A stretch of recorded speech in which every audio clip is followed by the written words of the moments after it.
Bueno, mis amigos, ¿cómo estamos? Vamos a ver la parte número 3 de osteología del miembro superior, lo que hace al esqueleto del brazo. Está representado por un solo hueso, que es el húmero. El húmero es un hueso largo. ¿Por qué? Porque predomina el alto respecto del ancho y lo profundo. Y como en todo hueso largo, describimos un cuerpo o diáfisis y dos extremidades o epífisis. Una superior o proximal o cefálica y otra inferior o distal o caudal. El cuerpo tiene forma prismático triangular, un prisma con tres caras, que está ligeramente torcido sobre su eje.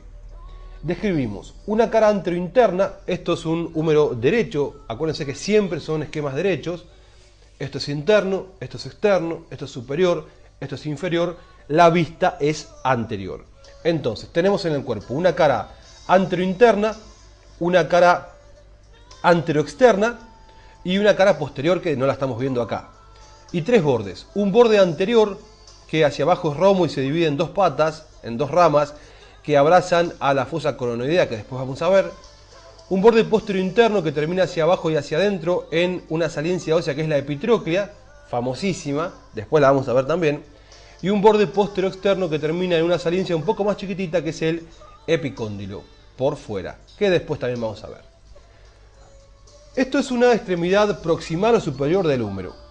Vemos que tenemos una superficie articular que es lisa, que corresponde a un tercio del segmento de esfera, que va a estar cubierta por fibrocartílago y que va a formar parte de la articulación glenohumeral, al articularse con una concavidad que tiene la escápula en su borde interno, perdón, su borde externo o axilar, que es la cavidad glenoidea. Circulando a esta superficie articular tenemos una rugosidad que forma lo que se denomina cuello anatómico del húmero. Y por fuera de este tenemos hacia adelante una saliencia ósea que se denomina troquín y hacia afuera y un poco hacia atrás otra que se denomina troquíter. Troquín y troquíter. Estos dos elementos óseos están separados por un canal que se denomina corredera bicipital.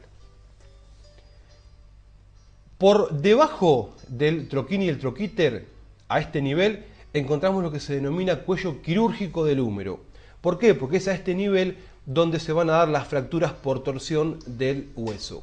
Se ven en mujeres mayores que tienen una osteoporosis de base, cuando el hueso empieza a desmineralizarse. Entonces, por movimientos de torsión, lo mismo que pasa en la cadera, se puede fracturar a este nivel. Es por eso que se denomina cuello quirúrgico del húmero. El troquín va a insertar un músculo que es el músculo subescapular. El troquíter, que está facetado en tres porciones, inserta al supraespinoso en su faceta más superior, al infraespinoso en su faceta más externa y al redondo menor en su faceta posterior. Entonces, el troquíter inserta supraespinoso, infraespinoso y redondo menor. Por debajo de troquíter y troquín, en lo que sería la corredera bicipital, vamos a ver que se insertan en el labio interno de la corredera bicipital un músculo que es el redondo mayor.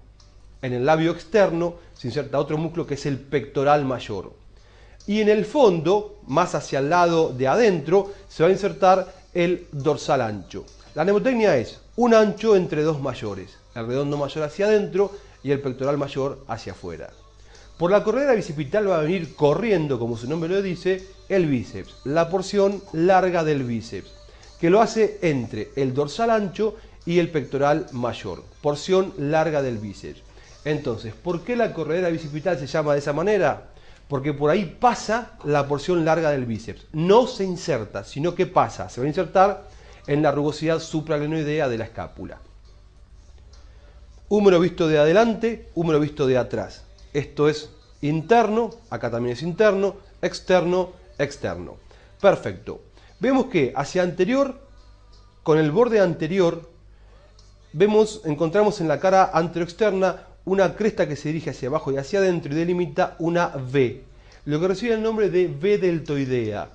Ahí lo vemos, borde anterior, rugosidad, V deltoidea, donde se va a insertar un músculo que es el deltoides, que de ahí va a ir, como dijimos en el video anterior, a el borde anterior de la extremidad superior de la clavícula y al borde inferior de la espina del omóplato y al acromion, deltoides.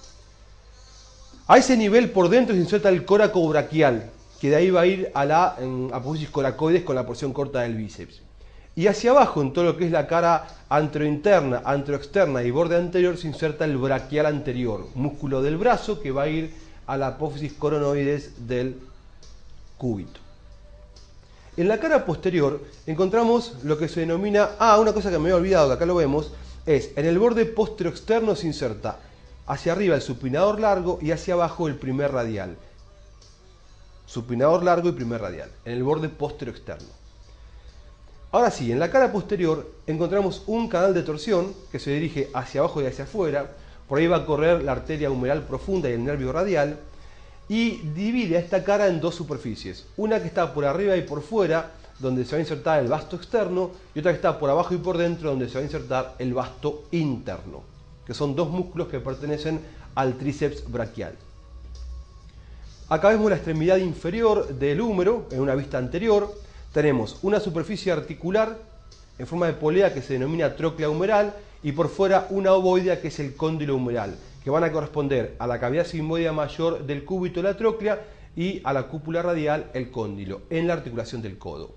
Por arriba de la tróclea tenemos la fosita coronoidea y por arriba del cóndilo la fosa supracondilia o radial.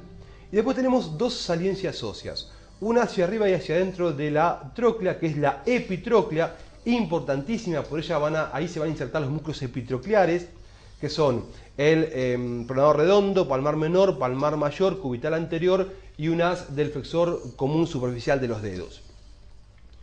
Por arriba y por fuera del cóndilo tenemos el epicóndilo, que va a insertar al segundo radial y al supinador corto del grupo externo del antebrazo y a los músculos del grupo posterior del antebrazo del plano superficial, que son el anconio, el extensor común de los dedos, el extensor propio del meñique y el cubital posterior.